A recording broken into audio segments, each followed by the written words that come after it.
coucou, j'ai envie de te faire une vidéo que je t'avais fait il y a longtemps et que j'ai plus jamais refait. En fait, il y a longtemps, je t'avais fait une vidéo où je te montrais les dernières vidéos que j'avais regardées sur YouTube et je te donnais mon avis sur ces vidéos-là. Et je trouve que c'est un peu la même chose que faire des revues littéraires finalement, que de dire, bah ouais, c'est des revues youtubeurs. Je sais pas si je veux dire comme ça. Et je trouve ça intéressant parce que ça permet de partager des vidéos qu'on a vues, de partager du contenu, peut-être de mettre en lumière des gens ou pas.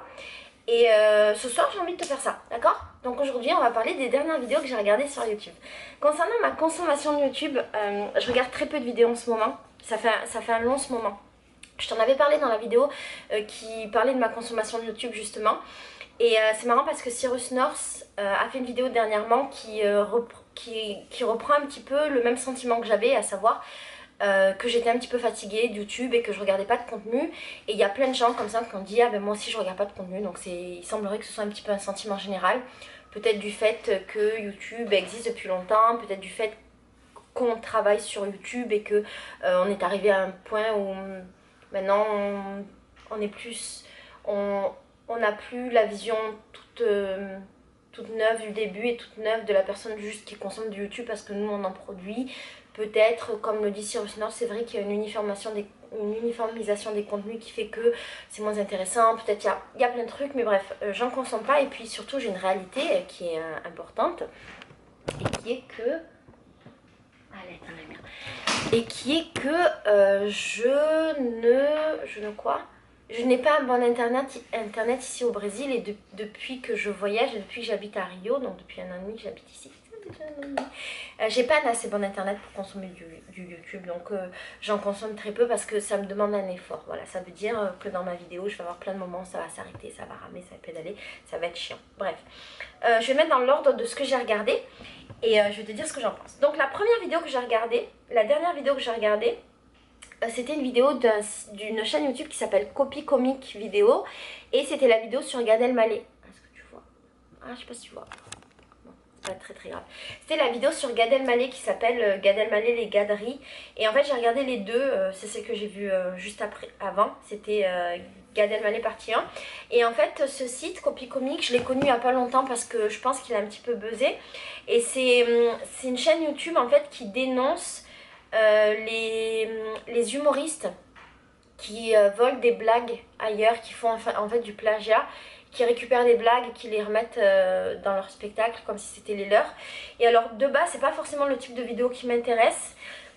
Là j'ai juste regardé parce que Gad Elmaleh c'est quelqu'un que je regardais beaucoup avant, que je regardais moins ces dernières années.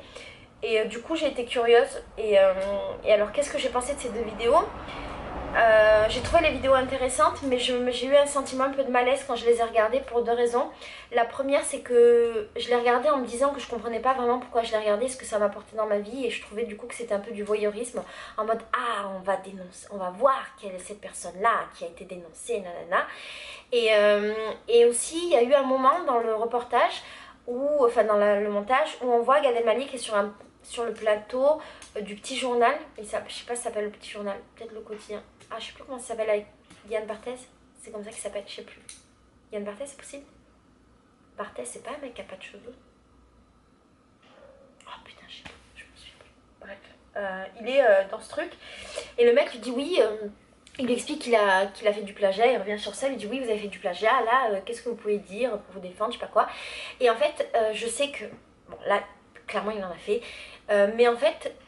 Les situations comme ça, moi, ça me fait très mal dans mon cœur. Quand une personne, elle est face à une situation et qu'elle peut mal se sentir, immédiatement, ça me met dans un malaise parce que je me mets à sa place et même si elle a tort et surtout si elle a tort, c'est un peu, tu sais, quand quelqu'un fait une bêtise, elle se fait défoncer, on sait qu'elle a fait la bêtise, on lui dit oui, tu vois, regarde, je vais te prouver que tu as fait la bêtise et tu vois là, tu l'as fait, nanana. Ben, j'ai énormément de peine pour cette personne-là. Et d'ailleurs, il y a plein de bêtises que j'ai jamais fait dans ma vie. Parce que j'avais peur de me retrouver dans cette situation. C'est peut-être un truc d'empathie qui fait que pour moi ça me met dans un état vraiment de ah. Et généralement je veux pas voir. Et d'ailleurs ce que je regarde jamais comme contenu c'est aussi les caméras cachées ou les trucs où on se moque des gens. Caméra cachée pour moi c'est très difficile à regarder, mais réellement je ne peux pas les regarder parce que j'ai toujours de la peine pour la personne qui se fait berner, même si c'est pas quelque chose de méchant. Mais de savoir qu'elle se fait berner, ce sentiment, ah, je peux pas. Donc j'ai regardé, c'était cool, mais en même temps, voilà, ça m'a rien apporté. Après j'ai regardé une vidéo d'une chaîne qui s'appelle Maxella. Et alors je connaissais pas ce mec là, et c'est un mec qui apparemment fait des critiques de YouTube et qui dénonce des choses. Et il a fait une vidéo qui s'appelle Elle a une chaîne YouTube à 5 ans. Et j'ai trouvé sa vidéo très intéressante. Alors généralement les vidéos de critiques de YouTube, je les aime pas trop. Donc les deux qui le font, c'est Antox et Sir Gibzy, que je regardais beaucoup et que je regarde moins. Encore pour cette question-là, que ça me met mal à l'aise en fait. Ça me gêne qu'on critique ou qu'on dénonce ou machin. C'est bizarre comme sentiment, je sais pas l'expliquer. Mais ça me fait de la peine pour la personne, même si la personne elle est en faute, ça me fait trop de peine et je peux pas. Et lui par contre, eh ben, j'ai trouvé ça très intéressant parce que j'ai pas ressenti ce malaise là. À aucun moment j'ai senti de la moquerie. Alors je dis pas que Truc et Truc, leurs noms ils sont compliqués, mais Truc et Truc ils se moquent. Mais parfois il y a un ton un peu... Par exemple, Antox Colaboy, lui parfois j'ai l'impression qu'il fait un peu... Genre tu vois, un peu la morale, donc tu devrais faire comme ça, pourquoi t'as fait ça, nanana, nanana. Et moi ça me met très mal à l'aise aussi. Et Sir Gibzy, mais en plus j'aime bien leur contenu quand même, tu vois. Mais il me met mal à l'aise. Et Sir Gibzy, parfois aussi dans ses critiques, j'ai un peu ce sentiment, un peu moins qu'il fait la morale, je trouve. Qu'il le fait beaucoup moins, mais... c'est compliqué à expliquer, mais il y a ce truc un peu de... Tu critiques le travail de quelqu'un d'autre. Même si souvent ils ont raison dans ce qu'ils disent, voilà, ça me crée un malaise. Et ben lui, étonnamment, je ne l'ai pas ressenti. Alors, je l'ai trouvé drôle. J'ai trouvé qu'il en faisait pas des tonnes. Et je l'ai trouvé assez respectueux dans sa manière d'aborder les choses. Je sais pas pourquoi, assez respectueux. Et du coup, comme j'ai pas senti ce malaise-là, et ben c'était très intéressant et j'ai bien aimé la vidéo. Et j'étais, alors à propos de la vidéo, donc c'est une petite qui a une chaîne YouTube alors qu'elle a 5 ans. Et ça m'a traumatisée. Voilà, je suis choquée par ces chaînes d'enfants. Je ne comprends pas que ça existe, je ne comprends pas. Je suis désolée les gens si vous avez des chaînes YouTube avec vos enfants. Qu'on fasse des chaînes YouTube qui incluent nos enfants, c'est une chose. Mais les chaînes YouTube des enfants où les parents ne se montrent pas, cachent leur identité alors que les enfants ne sont pas cachés... ça me choque en fait, ça me choque. Ces trucs où on voit des enfants surjouer des trucs et on voit l'influence des parents, ça me choque. Ces discours qu'on le sent qu'il n'a pas été écrit par un enfant, que c'est pas possible qu'il est dicté par un parent, ça me choque. Et moi je ne comprends pas le délire. Et je suis pas une maman, mais ça me met très mal à l'aise ces chaînes-là. Et je comprends pas qu'une maman elle puisse faire ça à son enfant. Pour moi, je suis désolée, peut-être que c'est fort ce que je dis, mais pour moi c'est une forme de maltraitance d'utiliser son enfant pour gagner de l'argent et de faire travailler comme ça son enfant. Alors pour moi c'est de la maltraitance, mais ce mot est peut-être trop fort, mais parce que je sais ce que ça représente en fait que de faire des vidéos. Et à la fin d'une vidéo je suis épuisée, même si c'est pas grand chose, et même si mes vidéos à moi c'est même pas des trucs où pardon, je vais éternuer. C'est même pas des trucs où comment ça s'appelle, où j'ai un texte, où j'ai un travail de rôle, de comédie, de machin, et donc je dois m'impliquer, hein. Juste cette implication psychologique de te parler là, et ben elle m'épuise à la fin d'une vidéo, et je n'arrive pas à imaginer dans quel état un enfant de 5 ans peut être quand il doit faire une introduction ou en parlant vite, fort, il doit rigoler tout le temps, il doit faire genre que c'est trop bien d'essayer de jouer, que c'est trop bien de faire ça, qu'il est content, nanana, nanana. C'est... Psychologiquement, je vois pas ce que ça... Je me dis que ça va détruire un enfant, mais peut-être je me trompe, je sais pas. En tout cas, moi ça me choque. Voilà, je comprends pas ce contenu-là. La vidéo que j'ai regardée ensuite, c'était Bonjour Tristesse. Je suis une fan absolue de ce mec. Je le trouve magnifique. My God, si j'avais pu le pécho dans ma vie, j'aurais été tellement heureuse. Bonjour Tristesse. Je te pécho avec plaisir si un jour je suis en France. S'il te plaît, t'es tellement craquant, il est beau ce mec. Mais en dehors d'être magnifique, j'ai essayé un jour de le rencontrer, je n'ai jamais réussi. Parce que Osons Causer le connaissent. Et j'avais dit Osons Causer, s'il vous plaît, présentez-le-moi, il est magnifique. C'est juste pour le fantasme en fait, c'est juste pour la forme, parce qu'il est vraiment trop mignon. S'il vous plaît. Et on n'avait pas réussi. Bref. Bonjour Tristesse, au-delà du fait que ce soit très certainement le mec le plus charmant de YouTube, et je le pense. Il est d'une intelligence incroyable. Il fait partie des gens qui font ma culture politique avec Osons Causer. Et je suis hyper admirative de son travail. Voilà. Et puis c'est le mec le plus beau de YouTube. Je suis désolée les meufs. Et les autres mecs, du coup, pardon. Il met tout le monde à l'amende. Troisième vidéo que j'ai regardée, ou quatrième, c'était... Ah, pardon, il faut que j'éternue. C'était la vidéo de Ludmilla. Alors Ludmilla, c'est une chanteuse... brésilienne qui fait du funk, qui est très connue. Et en fait, ça, c'est sa dernière chanson qui s'appelle Vin à mort, qui veut dire viens amour. Et d'ailleurs, tu sais ce que j'ai pensé en regardant la vidéo? Je me suis dit que maintenant, je comprends toutes les paroles des chansons. Et si tu te sens, je te ferai des vidéos où je t'expliquerai les paroles des chansons brésiliennes et notamment des chansons de funk brésiliennes qui disent, en règle générale, qui disent juste viens t'asseoir sur ma bite. C'est les paroles principales et basiques des chansons brésiliennes, des chansons de funk. Et les chansons de funk font partie de la culture populaire des favelas. Il y a beaucoup de gens qui détestent, en dehors de Rio, São Paulo, qui sont les deux grandes villes, à l'intérieur du Brésil, les gens détestent le funky pour l'influence que ça a. Dans le sud du Brésil, les gens détestent aussi. À Rio, São Paulo, il y a beaucoup de gens qui détestent aussi par rapport à la vulgarité des paroles. Mais le funky, il faut l'aborder un peu en mode... c'est de la musique qui est super entraînante, qui fait danser. C'est la culture des favelas et on pense pas trop aux paroles et c'est juste marrant. Et donc voilà, donc si jamais ça t'intéresse, hein, je veux bien te refaire des playlists et en t'expliquant les paroles. Bref. L'autre vidéo que j'ai regardée, c'est la dernière vidéo d'Ivan qui s'appelle Quand ils seront au paradis. Donc sa chaîne s'appelle Ivan BD. Et en fait, Ivan BD, je sais pas si ça se dit comme ça d'ailleurs, c'est un mec qui fait des vidéos drôles. Qui sont un peu sur le même modèle où il part d'une situation et il montre la situation avec plein de personnages, il a plein de personnages différents et là en fait il fêtait ses 1 million qui sont largement mérités tant ce mec est drôle et trop fort, je l'aime trop. Et en fait il a fait venir tous ces personnages dans la vidéo était super marrante et je suis ultra fan de ce mec. L'autre vidéo que j'ai regardée s'appelle J'ai acheté la formation de Vincent Macario et c'est toujours Max Ella qui l'a faite. Et l'autre vidéo que j'ai regardée avant c'était Serge Gipsy d'ailleurs qui a fait une vidéo sur Vincent Macario de retour sur YouTube pour vous arnaquer. Donc Vincent Macario c'est un mec qui est qui fait des vidéos très polémiques.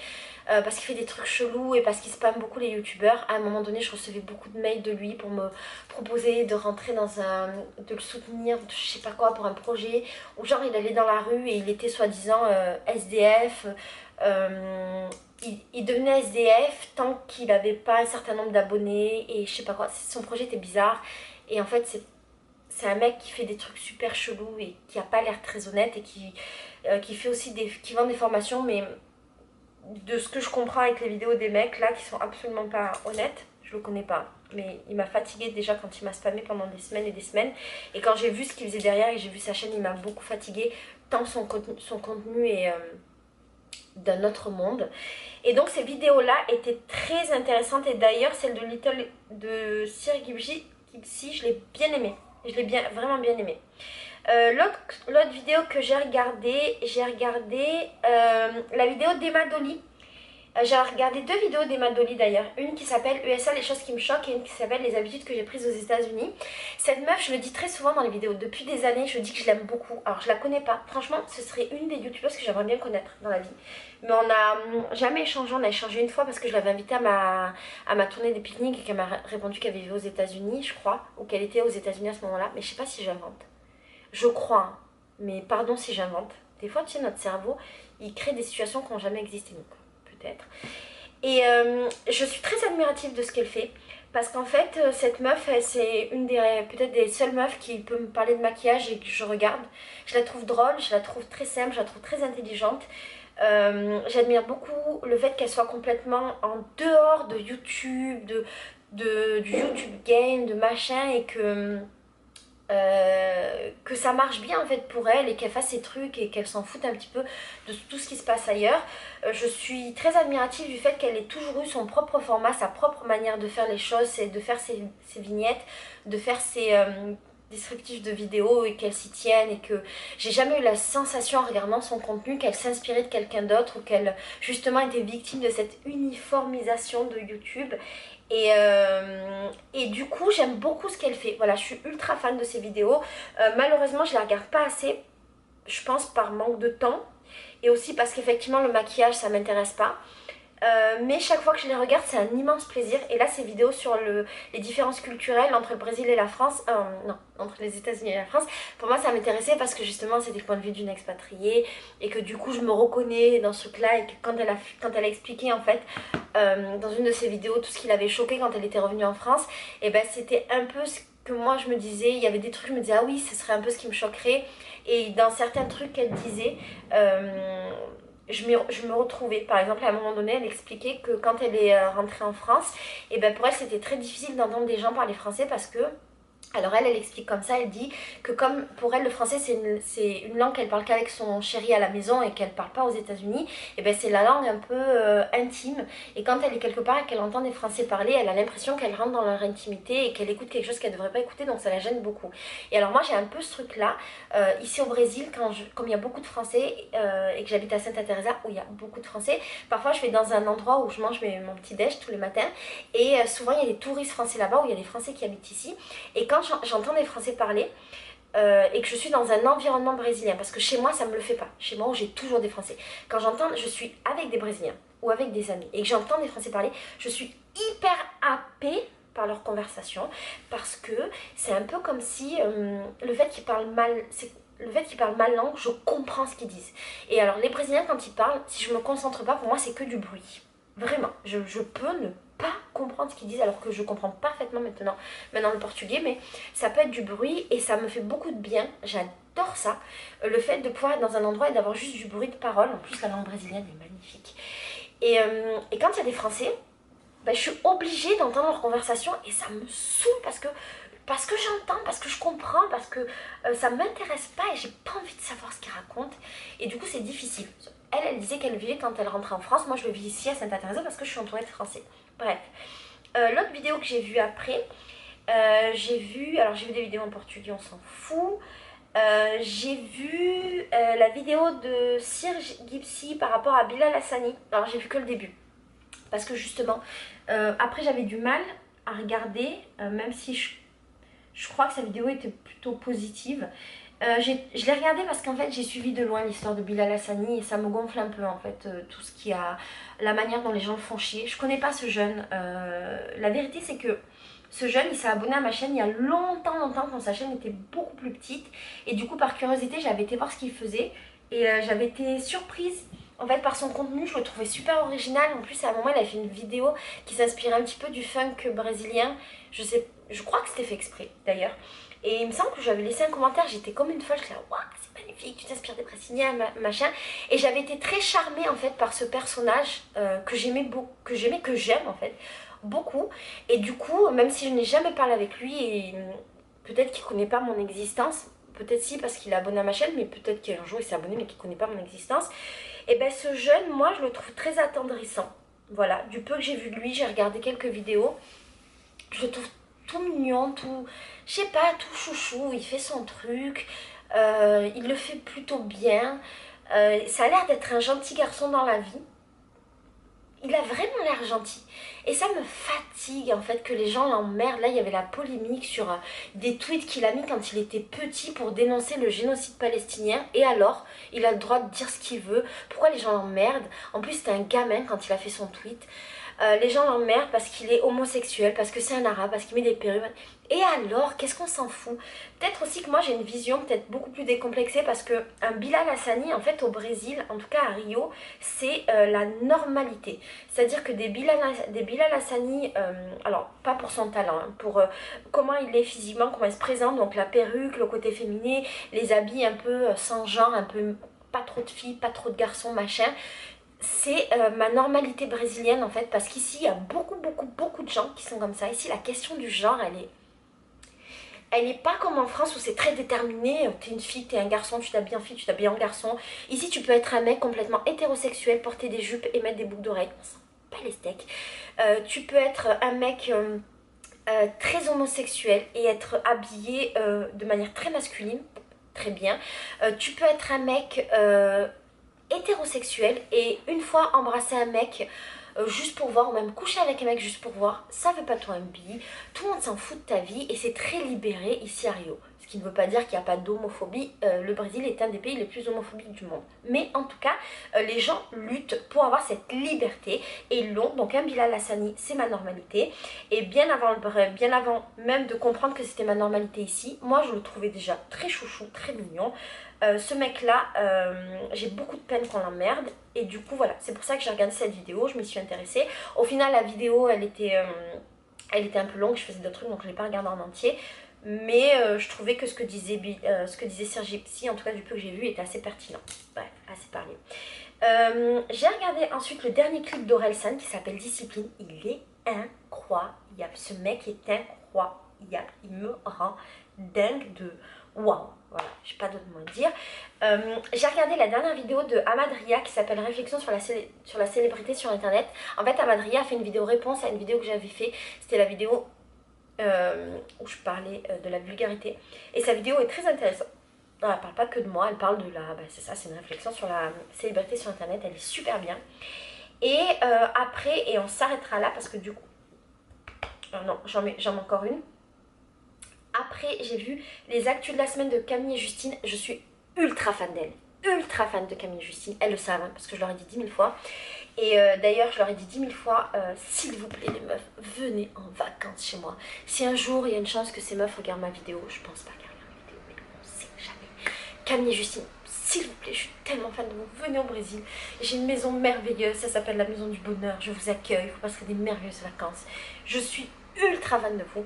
Et donc j'ai regardé cette vidéo là avec plaisir. Et d'ailleurs c'est marrant parce que un peu l'actualité de la France, je me la fais, je m'intéresse plus trop à l'actualité française, je suis plus dans le délire de l'actualité brésilienne parce que je vis ici. Et ben je la fais grâce à Bonjour Tristesse qui, je le rappelle, est le plus beau mec de YouTube, et Camille et Justine qui sont mes meufs préférées. Elles font partie de mes meufs préférées de YouTube. La dernière vidéo que j'ai regardée c'est Céline H. Ah, il y en a tellement d'autres dont je voudrais te parler. Ok, je te parle vite fait parce qu'elle est longue cette vidéo. J'ai regardé aussi la vidéo de Céline H qui s'appelle Quand elle arrive à l'improviste. Céline H, en fait, c'est une meuf que j'aime énormément. En plus, c'est la meuf d'un pote youtubeur. Ah, c'est pas grave. Mais je crois que maintenant, tout le monde sait que c'est la meuf de mon pote youtubeur. Bon, si vous savez, dites dans les commentaires. Je sais pas si tout le monde sait, mais je crois que oui. C'est la meuf d'un ami à moi. Je l'aime énormément. J'aime beaucoup le contenu qu'elle fait. Je la trouve très, très drôle, très juste. Ah, les petites 42 soirées. Elle rentre super tôt. Et je suis super fan de cette meuf, donc j'ai regardé ses vidéos comme j'en regarde beaucoup. J'ai regardé aussi une vidéo d'une petite qui s'appelle Sherazade, SMH, je sais pas comment on le dit.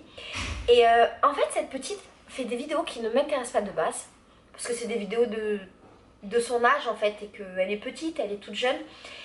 Mais j'aime énormément sa personnalité. C'est incroyable. J'aime... Les filles, c'était bien? Oui. Ah, venez, vous me racontez votre soirée. Venez. J'aime énormément sa personnalité, donc de temps en temps je regarde ses vidéos. Je l'aime beaucoup. Et la dernière vidéo dont je voudrais te parler, et après je finis cette vidéo qui est bien trop longue, c'est la dernière vidéo du Roi des Rats qui s'appelle Reportage quand les youtubeurs abusent. Abusent quoi? Venez. Abusent de leur notoriété sur les jeunes, et elle est vraiment intéressante. Je te conseille beaucoup d'aller la voir. Mais avant ça, nous allons avoir... Ils vont nous dire comment s'est passée leur soirée. Alors, je les ai envoyés à une samba qui était merveilleuse. Et moi j'aimerais savoir... Ah, j'en ai qui me gratte. Attendez, parlez, je vais me moucher parce qu'il faut que j'éternue. Donc dis ce que vous c'est trop cool. Ah, dis que t'as une chaîne YouTube, dis comment elle s'appelle. Ouais, alors moi j'ai une chaîne YouTube qui s'appelle Mes Petits Cahiers. Voilà, j'ai commencé ça quand j'ai commencé à faire mon tour du monde en septembre, et en fait dedans je parle d'un peu de mon voyage, mais aussi de mes expériences, des gens que je rencontre, je raconte un peu ma vie, et voilà. Sinon pour la samba, écoute, c'était hyper chouette. Bah, en fait au début on est arrivé, on s'est dit que c'était un peu chelou parce qu'il n'y avait pas les musiciens qui étaient en train de faire la musique, tu vois. Ah, c'était juste un DJ au début, ouais c'était la pause justement. Ah, c'est trop bizarre quand on arrive pendant la pause. Ouais, et on se disait putain mais si ça se trouve on est arrivé trop tard, ou tu vois, parce qu'il était quand même minuit quand on est arrivé. Mais en fait non, le temps de prendre une caipirinha, ça y est, il s'était mis à... En plus elle est longue, elle dure 30 minutes et il y a plusieurs pauses de 30 minutes pendant la soirée. Ils ont joué pendant plus de 30 minutes. Ah non, la pause elle dure 30 minutes. Ouais. Et souvent les gens ils arrivent pendant, quand ils connaissent pas, ils arrivent pendant la pause, ils sont en panique du genre mais... On se disait on s'est dit on s'est trompé un truc comme ça, tu vois, et en fait non du tout, on nous a bien envoyé. Ouais, non. Donc, et vous avez aimé la musique? Ouais, franchement c'était vachement cool. C'était une super parce que c'est pas comme ça que vous imaginez une soirée samba. Mais pas du tout, moi tu vois j'imaginais des filles pas beaucoup habillées, qui dansaient. Enfin, j'imaginais un spectacle, tu spectacle, vois, ouais. et en fait, Vous pas imaginez du un tout. spectacle? Moi j'imaginais un marrant. spectacle, ouais. Comme ça que je voyais du Alors, ce que vous avez découvert, c'est une roda de samba. Et ça, il y en a partout, tout le temps, tout le temps, tout le temps. Et je vous enverrai dans plein de rodas de samba parce que c'est magnifique déjà. Bah, c'est juste trop bien. Mais c'est une roda de samba blanche. Et ici, il y a bien la distinction des sambas blanches et des sambas noirs. Et là, c'est une samba où genre, les musiques qu'ils ont jouées, la plupart, elles parlent d'amour. Il y avait les musiques où ça bougeait et les musiques un peu plus douces. Ouais, celle ça sur laquelle on est s'appelle- parti. Ouais, la Ça dernière. s'appelle des pagodji. Et pagodji, c'est des sambas un peu plus douces qui parlent d'amour. C'est des sambas genre hyper romantiques, genre... C'est genre le zouk de la samba. Exactement. C'est le zouk C'est de la ça. Elle m'a quitté, je l'aime, j'ai perdu son amour. Ah, voilà, c'est ça les Ok. paroles. Je vous ferai des traductions si vous voulez un jour. Quand on sera à une soirée, je vous ferai des traductions des paroles. Ouais. Et c'est des sambas qui sont un peu... on appelle ça un peu les sambas de Playboy.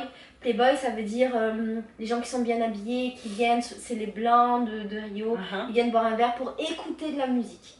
Et après, je vais vous amener dans les sambas noirs. Et les sambas noirs, c'est des sambas où la musique, c'est la musique, le cœur de la samba, où la samba, c'était pour résister, pour lutter, pour revendiquer. Et vous le sentez que c'est la musique qui vient des esclaves, qui a une histoire, qui machin. Tout le monde chante. Les gens, ils vivent la musique. On dirait du Très gospel différent. en fait, ce que tu dis. Ouais, mais en en musique- version. Et ben là, c'est en version samba. samba. C'est incroyable. C'est dingue. Et on va y aller bientôt, c'est le lien que je vous ai envoyé dans Raconte notre vie de la vie de la maison. C'est le lien que je vous ai envoyé de la samba noire de Madureira. Et Madureira, en fait, c'est une ville de Rio. Vous savez, Rio, il y a l'état de Rio et il y a la ville de Rio. Ouais. C'est une ville de l'état de Rio où est née la samba, entre autres. D'accord. Et là, vous allez vivre une autre expérience incroyable. Et la première fois que j'y étais, j'ai pleuré. J'ai amené Lila et Soraya, elles ont pleuré aussi quand elles ont été. Oh mon dieu. Ah ouais. Tellement c'est fort. Ouais, c'est très très très très fort. Très différent de la samba de Playboy, mais les sambas de Playboy, c'est bien aussi. C'est cool. Ouais, ça fait passer de bonnes soirées quand même. Ouais. Vous avez un peu dansé? Ouais. Non, c'est- Moi j'ai essayé de samber. mimer, de samber. Je sais pas du tout ce que Tu ça sais a que le verbe donné. sambler à la base ça veut dire danser. Ah La ouais. samba ça vient de là. Ah, c'est vrai que j'avais Oh. entendu ça, je crois. Je sais pas si j'ai le bon pas ou pas. Faudrait que je te montre et que tu me dises si je gère ou pas, si c'est ça. Bon, c'est cool. D'accord. Bon bah voilà, c'était juste le bilan de la soirée.